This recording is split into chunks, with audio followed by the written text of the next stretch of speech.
uma solução de conflito heterocompositiva, o advogado também tem essa perspectiva. Ele pode trabalhar como advogado, auxiliando o cliente durante o procedimento da arbitragem, e também ele pode ser o árbitro, né? Porque as listas de árbitro, em sua maioria, são advogados que têm experiência em arbitragem, que têm experiência com comércio, com o direito empresarial, e isso, e como a gente viu na arbitragem, também existe uma valorização da experiência. Então, de fato, quanto mais tempo, né, a gente vai passando, a gente vai melhorando nisso. Então, a arbitragem é um método de administração de conflitos de forma extrajudicial. Então, eu vou justamente buscar o afastamento da jurisdição estatal. E aí serão vários motivos que vão levar as partes a isso, especialmente porque elas querem ser julgadas por alguém que realmente tem experiência naquele conflito. Afasta então essa jurisdição estatal. E no Brasil não é tão novidade a arbitragem, tá? A lei de arbitragem é de 1996, teve de fato uma discussão constitucional que foi sanada em 2001, quando o STF disse: não, a arbitragem realmente é constitucional, não fere a cláusula, né, o princípio da inafastabilidade da jurisdição, uma vez que as pessoas podem optar por uma ou por outra, e porque existe uma lei que possibilita dar legalidade a isso. A lei de arbitragem, ela foi alterada em 2015, ela sofreu uma reforma. Na verdade, ela só se atualizou diante do que a jurisprudência já vinha confirmando. Então, alguns pontos que eram lacunosos e com o tempo a jurisprudência teve que se manifestar, a lei, ela concretizou, ela positivou algo que já vinha sendo feito na prática, como, por exemplo, a possibilidade da administração pública utilizar a arbitragem. Tá? Por muito tempo se discutiu porque o interesse público, até que se entendeu que o interesse público não é a mesma coisa que direito patrimonial disponível. Um conceito que eu gosto muito de arbitragem é do Cretella Júnior, que ele diz, especialmente no direito internacional, que eu tenho um campo de autonomia da vontade muito grande. Na arbitragem, as partes podem escolher o seu julgador, podem escolher a lei aplicável, ou seja, qual lei vai se aplicar ao caso.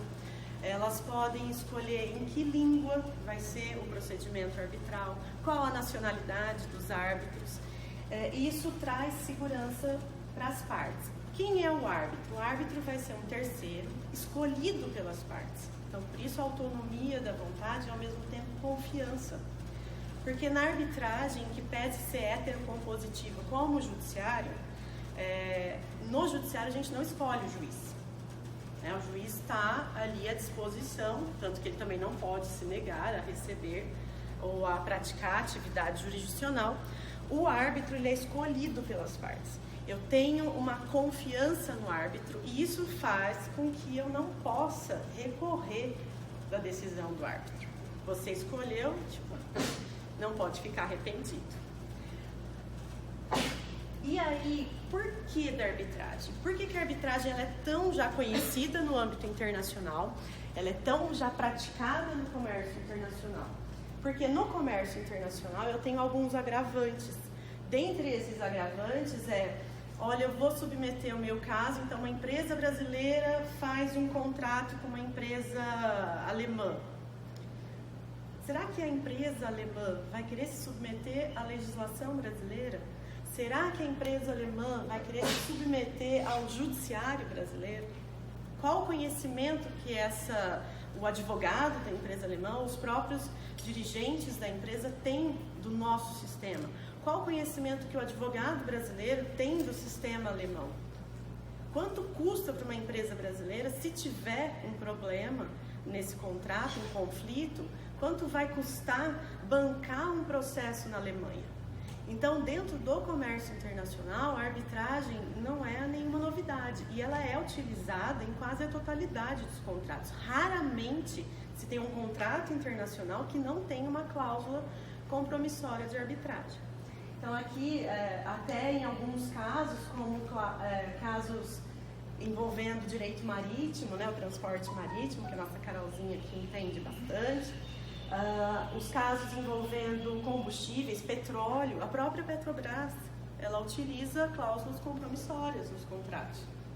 Então, são situações complexas que envolvem valores vultuosos e que, por isso, pedem também uma forma de solução de conflito mais especializada. E aí eu gosto dessa passagem, que está no livro do Irineu Strenger, que ele fala, por que a gente quer arbitragem? Por que se utiliza a arbitragem? E o Serge Lazareff, ele fala, é que queremos ser julgados por qualquer um que não é somente um ativista do direito. Então, por mais que os árbitros sejam juristas, eles são juristas com algumas perspectivas diferentes. São juristas com uma perspectiva real e de experiência de comércio. Ele coloca, mas que conhece além disso os negócios, as suas leis, os seus usos, pois a moral do comércio existe. E a moral do comércio é diferente da moral da corte. A moral do comércio, ela preza por um comportamento mais cooperativo, preza por um comportamento de boa fé. E esse comportamento, essas listas negras, né, blacklists, que é muito comum no comércio internacional, e isso está cada vez mais comum também dentro do comércio interno, porque a globalização impõe que os estados se adaptem, né, e para eu negociar com o outro eu preciso me enquadrar, me adaptar, e isso exige então uma nova forma de se ver a solução de conflito. Tem um relatório que é super legal, da Queen Mary University of London, que esse daqui é de 2015, que perguntou para os maiores empresários internacionais por que eles buscavam a arbitragem. É para lá que você vai, né? Gente, a minha ex-aluna vai estudar ali, fala sério. Então não tem como não se orgulhar da Ana Júlia. Bom, e aqui eles perguntam, então, quais são os métodos que eles mais buscam de solução de conflitos? E a gente vê que 56% diz que prefere a solução de conflitos por arbitragem. 34% vai ser a arbitragem com outra forma de solução de conflito, que geralmente é a cláusula escalonada, med-arb, que a Thaís falou. Então, primeiro se tenta a mediação. No caso de não se obter êxito na mediação, já parte para a arbitragem. Então, com isso, a gente vê que pelo menos 90% dos empresários conhecem a arbitragem e se utilizam da arbitragem. Você quer que eu fique parada? Vou tentar. Nesse outro questionamento, se perguntou quais eram, então, já que se utiliza tanto a arbitragem, quais eram as 3 características que mais atraíam esses empresários a buscar a utilização da arbitragem. E 65% respondeu que é a própria força, a imposição, a validade da arbitragem. Me ajuda, Ana? É isso, né? É a imposição das decisões, ou seja, não são decisões que vão depender exclusivamente da vontade das partes, não, elas têm validade jurídica. Se elas não forem cumpridas voluntariamente, elas podem ser cumpridas de forma coercitiva depois. Então, é um sistema que tem efetividade. Além disso, é o afastamento de outros sistemas nacionais, das cortes nacionais, justamente por essa desconfiança normal que existe do tipo, eu vou confiar num tribunal que eu não conheço, eu vou confiar nas leis de um sistema que eu não domino. Qual é o custo disso?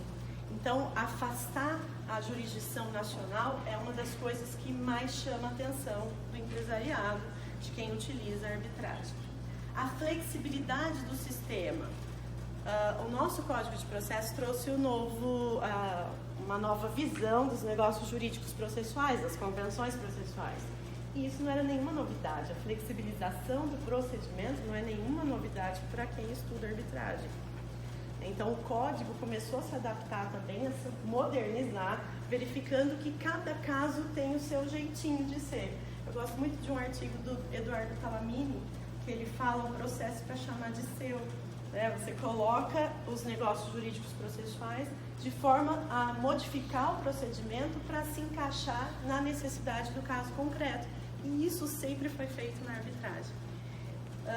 A seleção dos árbitros, eu poder escolher quem vai me julgar, é algo também atrativo na arbitragem. A confidencialidade. Essas empresas, esses negócios complexos que envolvem altos valores, que têm muitas vezes segredos comerciais, eles não querem ficar expostos. E como a gente sabe, o judiciário, a regra é que os atos processuais são públicos. Enquanto que na arbitragem não que seja obrigatório, tá? Porque inclusive a administração pública, nas arbitragens em que a administração pública é parte, eu tenho atos públicos.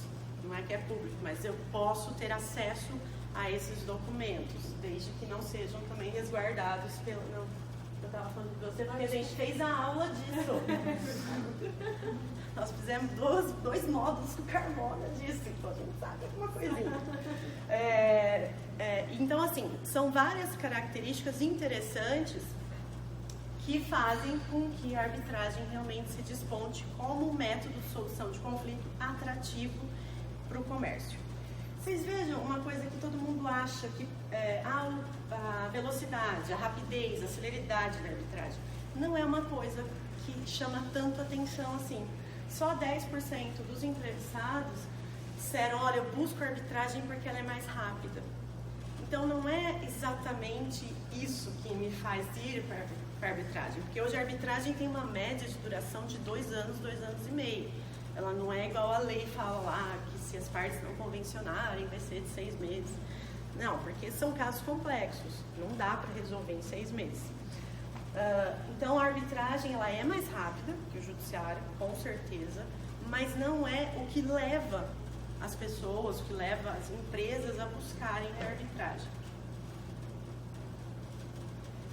O que precisa para levar um conflito para a arbitragem? Primeiro, que as partes sejam capazes, né? Então podem ser pessoas físicas, podem ser pessoas jurídicas, desde que tenham plena capacidade. Por isso, inclusive, a administração pública pode-se utilizar a arbitragem. E o segundo requisito é que os direitos envolvidos sejam patrimoniais e disponíveis, que eles possam ser transacionados. Tá? Podendo ter transação, eu posso levar para a arbitragem. E a natureza jurídica? Né? É um pouco conceitual, mas é importante. A arbitragem, ela é contratual ou ela é jurisdicional? É jurisdição?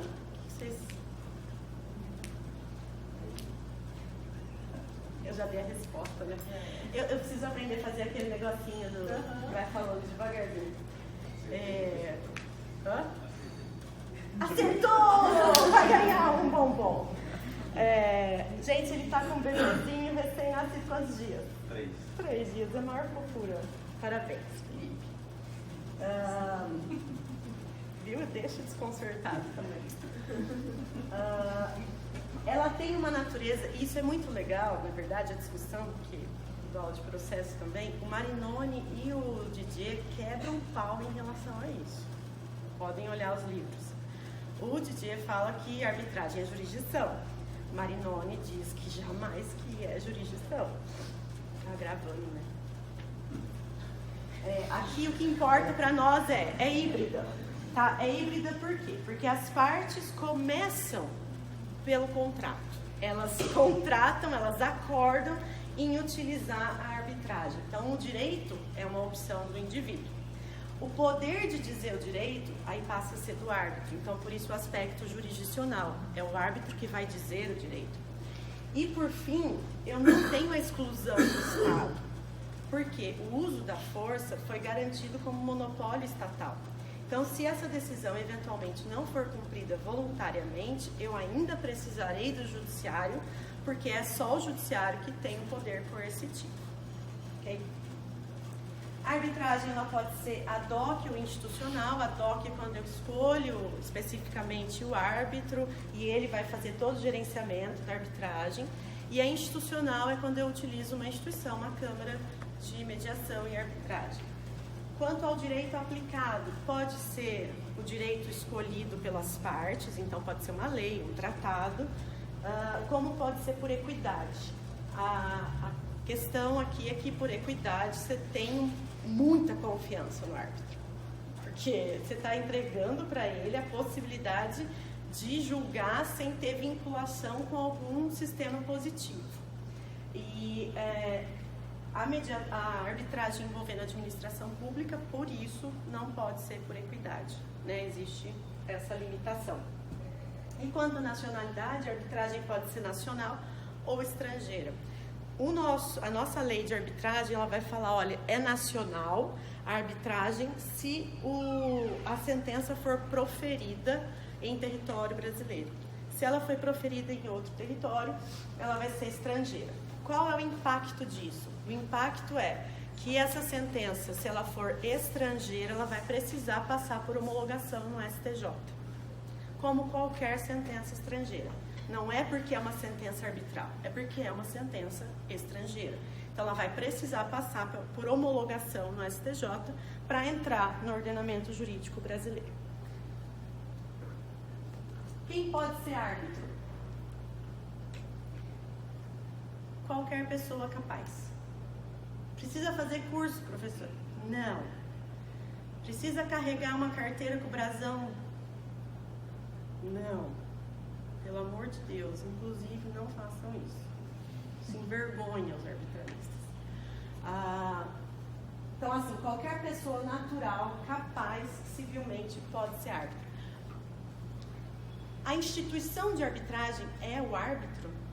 Não, são figuras distintas, tá? A instituição, o tribunal arbitral, porque o tribunal arbitral, na verdade, é a constituição dos árbitros, quando são mais de um, óbvio, e sempre em número ímpar. Então, tenho 3 árbitros, vou ser julgado por 3 árbitros. Esses 3 árbitros formam o tribunal arbitral, tá?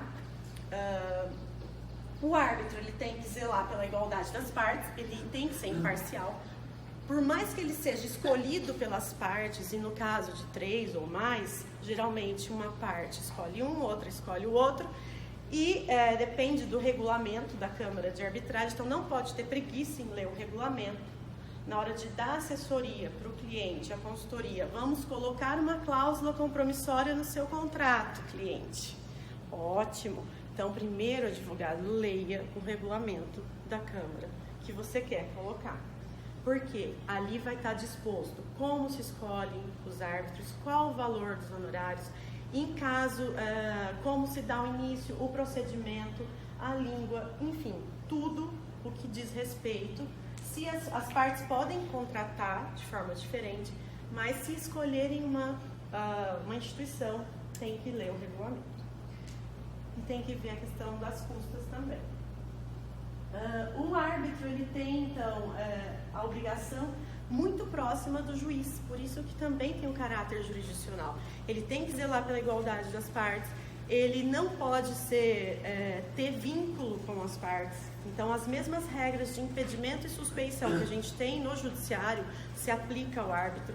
Ele, inclusive, se equipara a funcionário público para efeitos penais, no caso de corrupção, no caso de dolo, de venda de sentença arbitral. Então, ele também responde como se fosse um juiz, porque a lei penal e a lei de arbitragem equipara ele nesse sentido a um funcionário público.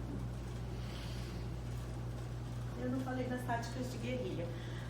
As táticas de guerrilha é a minha tese de doutorado. Então, ainda tô parindo, tá nascendo. As táticas de guerrilha é um tema novo na arbitragem que questiona ou estuda o comportamento dos advogados. O comportamento guerrilheiro, litigante que os advogados têm. Nós fomos formados para litigar. Nós temos a cultura do litígio enraizada nos cursos de direito. E os advogados, com o crescimento da arbitragem, houve uma intensificação, isso é muito saudável, do número de pessoas atuando em arbitragem. Só que essas pessoas vieram com uma cultura litigante. E essa cultura litigante está atrapalhando o procedimento arbitral. No sentido de que nós temos como característica ou objetivo, muitas vezes, criar empecilhos ao processo civil. E a mesma coisa as pessoas querem agora, os advogados, fazer no procedimento arbitral. E isso está criando várias situações conflitantes que fazem com que a arbitragem dure mais, que ela fique mais cara, se acaba com aquele perfil cooperativo entre árbitro e advogados. E isso está, claro, trazendo uma repercussão econômica para a arbitragem. Então, esse é o foco da tese. Vai sair. O árbitro ele tem o dever de revelação dos fatos. Assim como ele está obrigado a não ser impedido ou suspeito, ele tem as mesmas regras de suspeição e de impedimento. Toda vez que tiver alguma coisa que possa ligar o árbitro às partes, ele tem o dever de revelar isso. Então, olha, que são advogados, geralmente. Eu advoguei para essa empresa ou para uma empresa coligada a ela há 5 anos atrás. O meu escritório advogou para essa empresa. Então, quando tem algum tipo de vínculo, ele deve revelar isso, até para que as partes, eventualmente, possam aceitar esse árbitro ou impugnar o árbitro.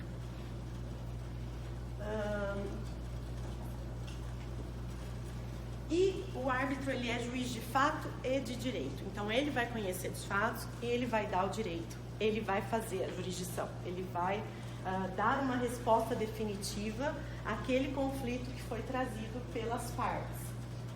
E ele pode, com isso, ele tem todos os poderes instrutórios muito próximo do que a gente tem do juiz no judiciário. Então, ele pode determinar provas, ele pode negar provas, e isso também é uma das coisas que tem trazido a arbitragem para os tribunais judiciais, porque quando o árbitro nega a produção de uma prova, ou quando ele autoriza a produção de uma prova, a outra parte impugna isso e acaba levando ao judiciário para que o judiciário anule o procedimento arbitral, na busca justamente guerrilheira de não deixar que o procedimento tenha continuidade. Eu sei que eu vou perder, então eu vou criar todos os embaraços possíveis para que o procedimento não se desenvolva. Então, é uma das situações mais novas e interessantes que a gente tem para estudar sobre arbitragem. A sentença arbitral, ela é título executivo judicial. Então, a sentença do juiz e a sentença do árbitro valem a mesma coisa. Exatamente a mesma coisa. Eu diria até que a do árbitro tem um poder maior, porque a do juiz, ela está sujeita a recurso. Ela é definitiva, pero não mútil. A do árbitro, eu tenho, na verdade, uma sentença definitiva que eventualmente pode ser esclarecida, que seria próximo dos nossos embargos de declaração. Ou, no máximo, depois o que pode acontecer é levar para uma anulação. Mas eu não tenho recurso de apelação da sentença arbitral.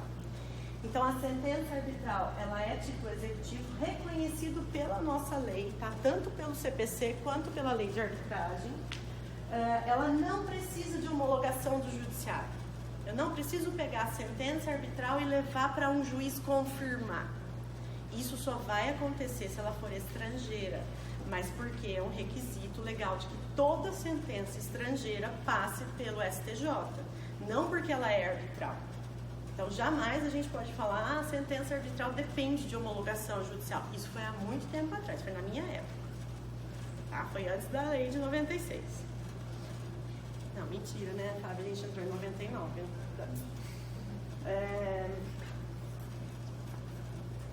Então, de que forma eu posso trabalhar com a convenção de arbitragem, esse acordo de arbitragem? De duas formas.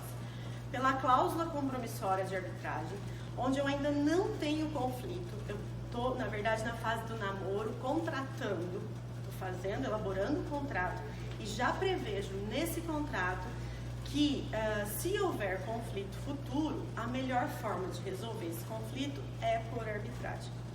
E aí a gente vai ver depois alguns modelinhos de cláusulas compromissórias. A segunda forma é o compromisso arbitral. O compromisso arbitral, ele se dá diante de um conflito existente. O conflito existe, as partes não tinham convencionado a respeito de como solucionariam esse conflito, ou seja, a regra seria ir para o judiciário. Mas as partes, diante do conflito, identificam que o meio mais adequado de solução é a arbitragem. Então, elas firmam um compromisso para a resolução do conflito por arbitragem. Também pode acontecer o compromisso se a cláusula compromissória for falha, ela for vazia, ela for em branco, ela for patológica, e tem vários nomes bonitinhos. Que é quando ela tem um defeito. Qual é o defeito? Imagina lá que o advogado quer ser super bom e quer provar para o cliente dele que ele está moderninho, né? E vou colocar lá que se tiver um problema no contrato de distribuição alimentícia do meu cliente, que ele vai resolver esse conflito por arbitragem. Eu coloco só isso. O resolver o conflito por arbitragem não resolve o meu problema. Por quê? Diante do conflito, então tá, o contrato teve uma quebra do contrato, a qualidade do alimento não era aquilo que estava contratado, e aí as partes, a parte é notificada, enfim, começa a comunicação jurídica, né, entre as partes. E aí o advogado vem e fala, mas não vamos poder levar isso para o judiciário, porque tem aqui, está escrito que a gente vai resolver por arbitragem. De que forma? Quem vai ser o árbitro? Qual é a instituição? Qual a lei que se aplica? Nossa, eu não pensei nisso. Esse não pensei nisso traz um problema gigantesco, porque diante do problema, do conflito existente, as partes não sabem como resolver. Ou elas vão ter que, diante do conflito, mostrar sua emancipação emocional e jurídica para decidirem que vão escolher juntas qual vai ser a instituição ou quem vai ser o árbitro, que procedimento vai ser adotado e tudo mais, que é raro de acontecer. Ou elas vão, aquele que tem interesse na arbitragem, vai buscar o poder judiciário para que o juiz nomeie quem vai resolver o conflito, o árbitro. É para o juiz resolver? Não. Eu vou pedir para o juiz determinar quem vai ser o árbitro. Isso também é uma forma de compromisso arbitral. Tá? Então, a diferença da arbitragem, da jurisdição arbitral e da jurisdição estatal. Autonomia da vontade. Autonomia que muitas vezes nos falta no processo civil, a gente vai ter na arbitragem. Escolha do julgador pelas partes. Eu confio, existe aí um requisito, um pré-requisito de confiabilidade, porque depois eu não vou poder recorrer dessa decisão. Escolha da lei aplicável e do procedimento. De que forma? Qual é o prazo de apresentação de provas? Qual é o prazo de manifestação das partes? Nós vamos fazer esse protocolo por e-mail? Vai ser por escrito? Vai ser no sistema da Câmara? Vai ser por onde a comunicação entre as partes? Então, todo o procedimento, todas as regras que já vêm prontas para nós no CPC, as partes vão negociar na arbitragem. Elas podem, professora, adotar... Professora, eu não consigo falar doutor. Elas podem adotar o Código de Processo Civil? Podem.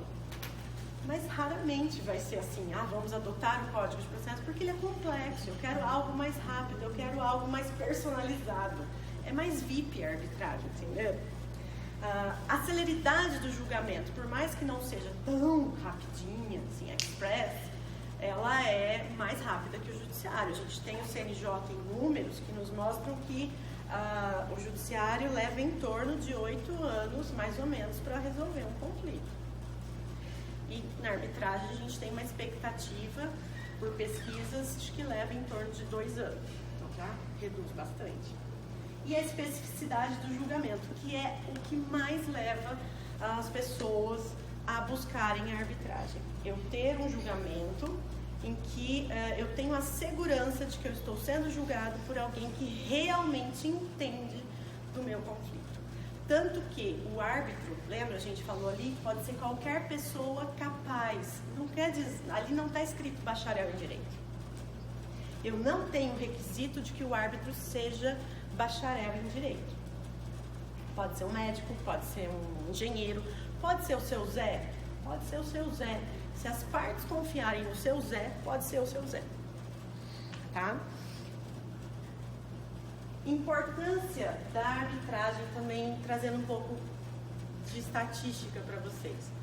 A doutora Selma Lemes, que é uma das pessoas que se envolveram na elaboração da lei de arbitragem, uma das arbitralistas mais renomadas do Brasil, ela faz uma pesquisa anual com as 6 principais câmaras de arbitragem do Brasil, com o Centro de Arbitragem da ANCHAN, que é a Câmara Brasil-Estados Unidos, o Centro de Arbitragem de Comércio Brasil-Canadá, que hoje é a Câmara com maior número de arbitragens e valores envolvidos, a Câmara de Mediação, Conciliação e Arbitragem da Fiesp, São Paulo, a Câmara de Arbitragem do Mercado de Valores, que é a Bovespa.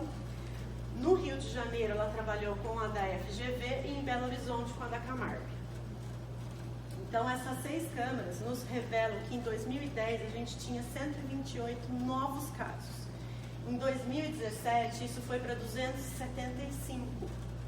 Ou seja, a gente tem muito mais do que o dobro de casos de arbitragem de 2010 para 2017. Tem uma estimativa de 10% de aumento anual de casos de arbitragem. Os valores envolvidos. Pensem que eu tinha 275 casos que envolviam 26,3 bilhões de reais.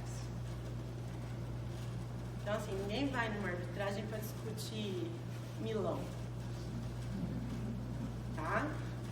Milão está fora de cogitação. Por quê? Eu tenho alguém especializado. Eu não gosto de ser filmado por isso, mas eu tenho um cara foda para resolver o meu problema. Ele é o máximo. Então não adianta eu levar um negócio de Milão. Não é juizado especial. Ok? Que tipo de situações são levadas às 6 câmaras de arbitragem brasileiras? Isso acontece no Brasil. Quem aqui já atuou numa arbitragem? Você não teve caso de milhões ainda, Marcelo? Mas eu tenho fé que você vai chegar lá. Bom, a CCBC, ela lidera o número de arbitragens e valores, que é a Câmara Brasil-Canadá. Ela se destaca especialmente por conflitos societários, empresariais e envolvendo a administração pública. Tá? A Bovespa, óbvio, até pela característica dela, envolvem os casos de conflitos societários e também de bolsa de valores. A Camargo é muito reconhecida na área de engenharia, energia, infraestrutura, né? Eu falo assim porque as meninas ali, elas já estão na competição da Camargo faz tempo. A Câmara da Fiesp, 57% dos conflitos são contratos empresariais em geral. Então, ela é a mais genérica dos contratos. A FGV já é voltada para o setor elétrico, de construção, linhas de transmissão, mineração, exploração de petróleo, até porque ela está no Rio de Janeiro. Então, as questões petrolíferas acabam respingando mais nessa Câmara da FGV. 8% das arbitragens no ano de 2017 já envolveram a administração pública. A administração pública ainda está, claro, é um número relativamente baixo, mas ela está se despontando. Por quê? Porque os grandes investimentos, eles necessitam ou eles pressupõem parceria público-privada. E o ente privado não quer se submeter ao judiciário. Então, a arbitragem chegou no meio da administração pública. A administração pública não tem mais como negar isso. Como dizia a Carmona, não é que eles quiseram, não é que a administração pública quis participar da arbitragem. Porque, claro, para a administração pública, o judiciário é o mundo perfeito, né, gente? Quem é credor da administração pública sabe como é. Quem é devedor já não curte tanto. Então, a arbitragem com a administração pública está aumentando ano a ano e tende-se uma perspectiva, uma tendência de crescimento relevante, especialmente, né, se toda a política proclamada do novo governo emplacar. Arbitragens multipartes. Eu posso ter litisconsórcio em arbitragem? Sim. Eu posso ter muita gente envolvida numa arbitragem coletiva? Sim. Como alguns casos societários, né? Acionistas que entram com uma ação arbitral coletiva contra a empresa, por exemplo, como aconteceu com a Petrobras. Com todos os escândalos da Petrobras, houve algumas ações ou procedimentos arbitrais de várias pessoas contra uma empresa. Então, a arbitragem coletiva também está crescendo, também é uma perspectiva nova de advocacia e de arbitragem. Cartas arbitrais, em 2017, 14 cartas arbitrais. O que é carta arbitral? Isso é uma novidade do CPC de 2015, que é um instrumento de comunicação entre o judiciário e a arbitragem, o árbitro. Então, o árbitro precisa de um ato coercitivo, precisa que uma testemunha compareça, precisa se comunicar de alguma forma com o judiciário. Esse diálogo existe, esse diálogo está cada vez mais profícuo. E ele já alcançou aí, dentro dessas 6 câmaras, houve 14 cartas arbitrais. A duração do procedimento, olha lá, em torno de 19 meses, 18 meses. Então dá menos de 2 anos, né? Fugir da escola. Em torno de 1 ano e meio, 2 anos, para uma arbitragem se resolver nessas câmaras. Aí eu trago algumas notícias aqui para vocês, antes que acabe a bateria, de sites jurídicos e de jornais que propagam, né, essa questão de que a arbitragem está crescendo no país. O tema da palestra, afinal de contas, é perspectivas da arbitragem. Então, a arbitragem ela vem crescendo paulatinamente, ela tende a crescer ainda mais. Deixa eu passar. Esse daqui, né, fala sobre, no Estadão de 2017, que a arbitragem ela se tornou um instrumento preferido das empresas para contornarem a insegurança jurídica. Gente, o judiciário está desacreditado. Né? Voltando para a arbitragem. Então, essa instabilidade do poder judiciário, mas não só isso, né? A questão da própria alteração ou mudança de humor do judiciário. Então, um dia decide de uma forma, no STJ, uma turma decide de um jeito, a outra turma decide do outro, e você fica num impasse. Quem advoga aqui sabe a dificuldade de falar para o cliente qual é a possibilidade de ganho. Você fala assim, olha, eu tenho, a jurisprudência do STJ garante que você tem uma perspectiva de ganho. Aí demora-se 8 anos uma ação. Então daqui 8 anos o STJ mudou, não precisa nem de 8 anos, às vezes meses já é o suficiente. Para a perspectiva mudar, basta um repetitivo, um IRDR, alguma coisa assim que hoje abraça todo mundo. Você tem uma perspectiva econômica muito grande dos tribunais, como a gente viu nos casos de ação de poupança. Você tinha uma perspectiva, eu não preciso ir longe, né? Ação de poupança. Tinha uma perspectiva, já estava pacificada a jurisprudência, aí do nada você só vai lá e diminui o prazo prescricional das ações coletivas. E pronto, você matou um monte de gente. Aí depois você vai e faz um acordo bem meia boca, né, dos bancos para pagar, perder de vista. Desculpa quem é advogado de banco, mas foi uma baita sacanagem que fizeram em relação às ações de poupança. Então, essa instabilidade, ela não pode acontecer no meio da arbitragem. As empresas querem fugir dessa instabilidade. O Brasil é o quinto maior país, é o quinto país que mais utiliza arbitragem no mundo. Uau! Isso porque, na verdade, essa pesquisa, depois ela explica ali que a gente só perdeu para Ilhas Virgens e para Belize, porque uma empresa americana que tem filial nessas duas ilhas, ela utilizou de arbitragem nessas ilhas. Porque o Brasil, na realidade, é o terceiro país que mais utiliza arbitragem.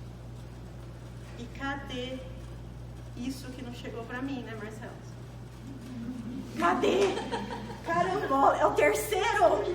Você está indignado? Era isso que eu queria, essa indignação. Está em São Paulo. Está no Rio. Está em Belo Horizonte. Né? Gente, a CCI, que é a maior Câmara de Comércio Internacional, que fica em Paris, ela abriu um escritório de representação em São Paulo ano passado. Nós não somos pouca porcaria. Nós aqui estamos no lugar errado.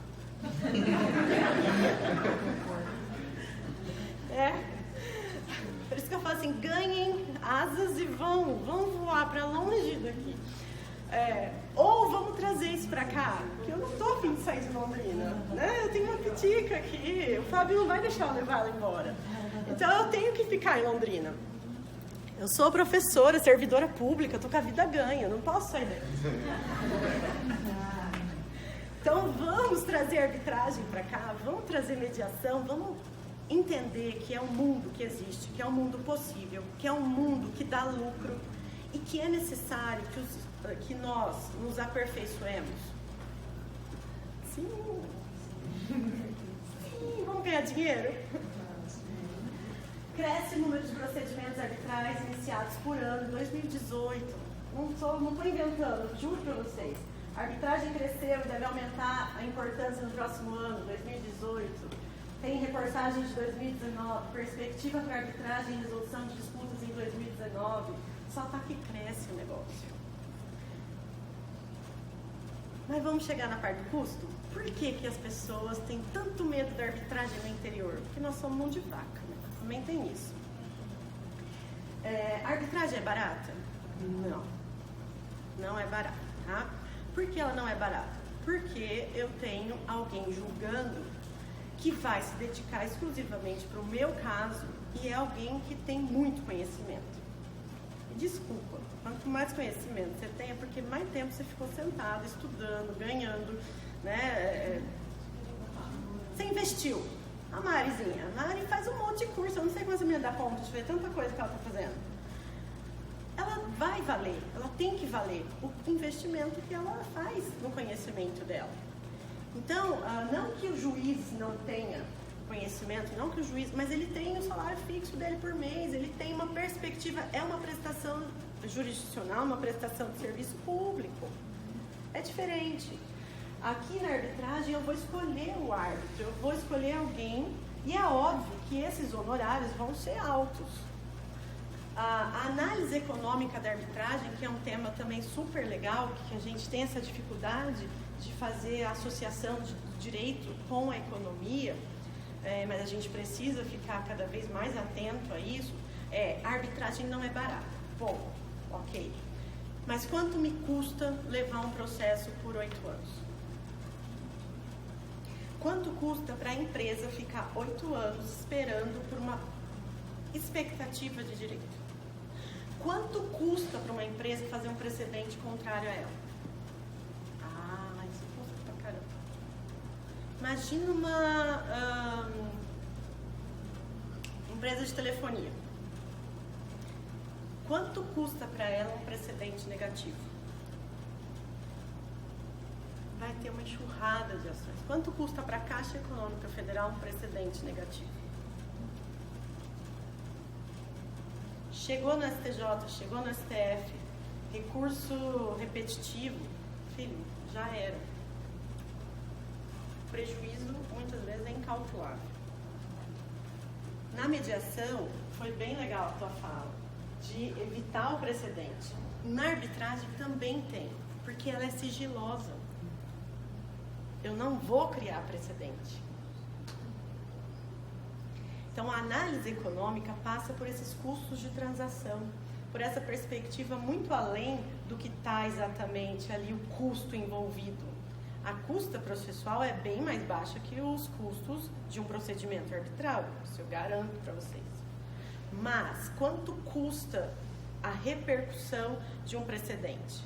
Quanto custa o envolvimento das partes, especialmente em relações comerciais que eu quero ter continuidade, levar isso para o judiciário ou fazer isso no meio da arbitragem?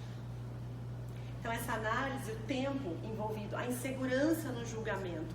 Eu não sei o que o tribunal vai decidir daqui a 8 anos.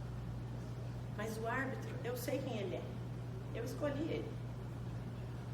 Eu sei que ele entende do caso. Então, a segurança de que eu vou ser bem julgada é bem maior do que a segurança do judiciário. A possibilidade de escolha do árbitro da instituição, então, pesam financeiramente nesse resultado da arbitragem. Custos agora, só para a gente ter uma noção, tá? Então, eu trouxe aqui alguns prints de instituições de arbitragem. A CANFIEP é uma câmara aqui vinculada à FIEP do Paraná, então, a Federação das Indústrias do Paraná. Fica em Curitiba, então é uma situação mais próxima de nós. Um litígio de R$1 milhão, ela teria um custo de 2 mil de taxa de registro que você paga para a instituição, registrar o seu caso. A instituição, gente, ela vai funcionar como cartório, tá? 20 mil para ela administrar, porque ela vai ter que fazer comunicação, manter essa documentação, possibilitar um local para as reuniões, enfim. Honorários individuais do árbitro, 28.600.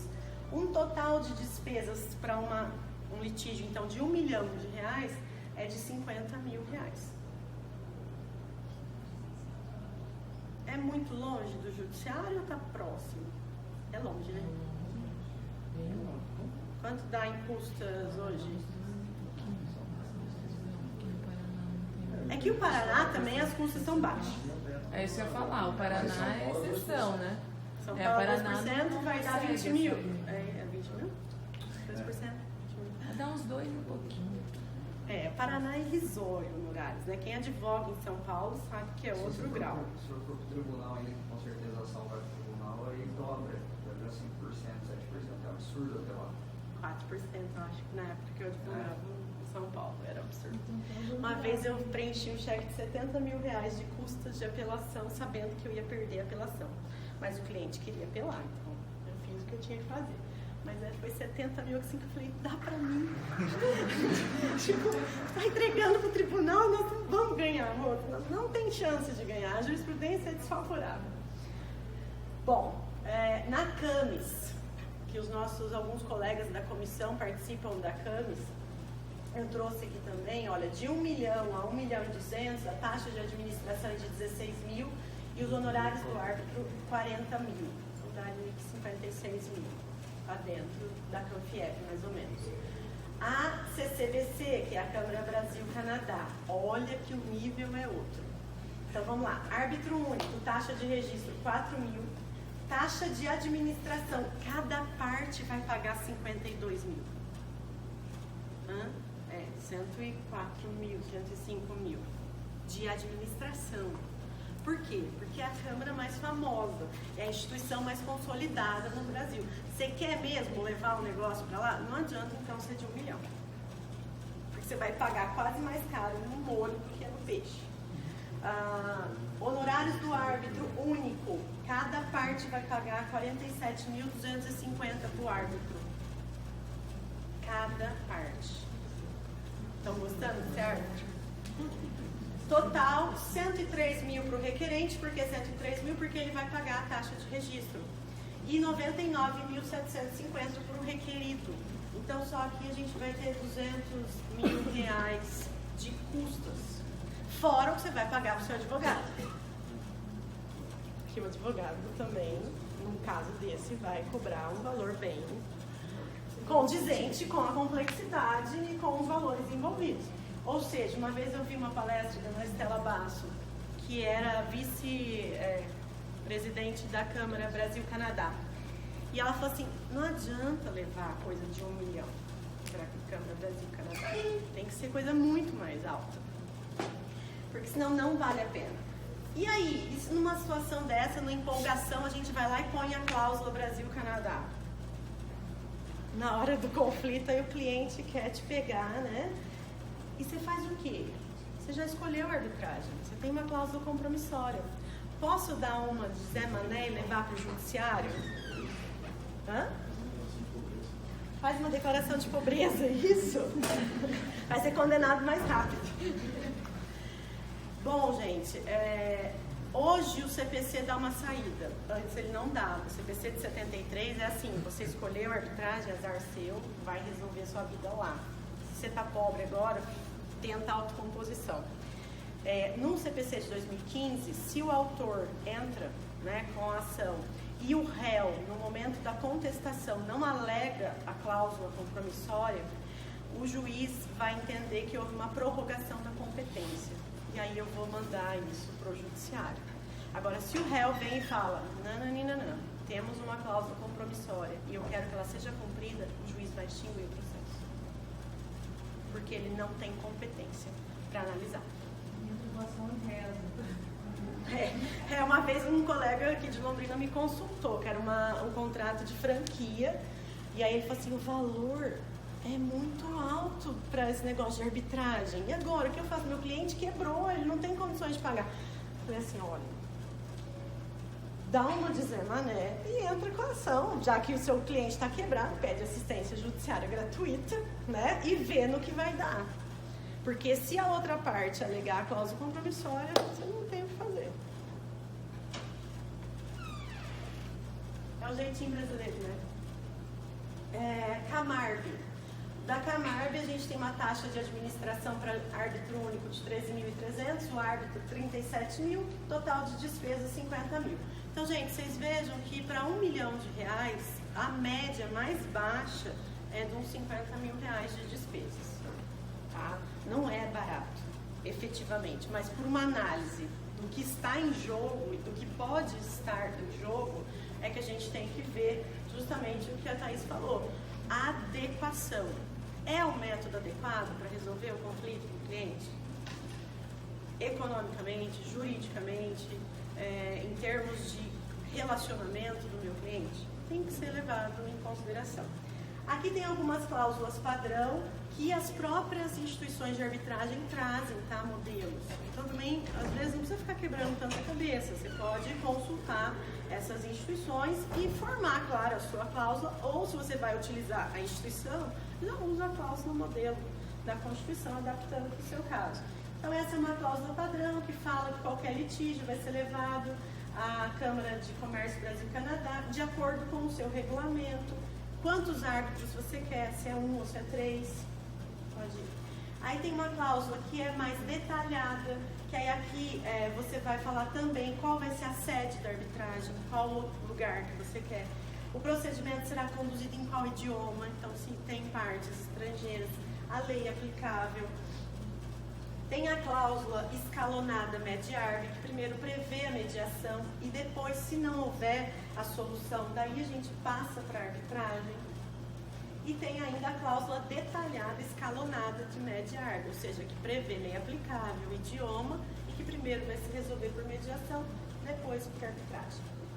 Relação do árbitro e do juiz. Como é que está a relação hoje judiciária? No começo houve uma reticência, claro, de utilização da arbitragem, mas hoje o STJ está assumindo um papel super responsável no sentido de dar validade às decisões arbitrais. Então tem tido uma colaboração super legal, né? A jurisprudência do STJ se pacificou no sentido de que, olha, se as partes escolheram a arbitragem, elas se resolvam a arbitragem. Se tem um conflito na arbitragem, quem tem competência para decidir é o árbitro, que é o princípio da competência. Então, o árbitro é o competente para julgar. A cláusula cheia, a importância da cláusula detalhada. Né? Porque se não houver a cláusula detalhada, eu vou muitas vezes precisar do judiciário para fazer o compromisso arbitral. Aqui é que o árbitro é o primeiro, é quem tem que falar, não o juiz. É o árbitro que tem que decidir se o contrato é válido, se o contrato não é válido, se o procedimento foi instaurado de forma correta ou forma incorreta. Então, ele é o juiz de fato de direito. E a jurisprudência tem obedecido de forma bem interessante, né? Tem cumprido o papel dela. Inclusive, tem uma jurisprudência aqui que foi por repetitivo. Ontem à noite eu busquei para falar da aplicação da multa dos 10% em caso de não cumprimento voluntário da sentença arbitral. Se a sentença arbitral tem o mesmo valor da sentença judicial, em casos de descumprimento, e eu vou ter que executar essa sentença no judiciário, vou ter que buscar o cumprimento de sentença judicial, porque é um título executivo judicial, aplica também os 10%. Isso for por repetitivo, né, para dizer, olha, tem a mesma validade, tem a mesma eficácia que a sentença judicial. Aqui propaganda nossa. Né?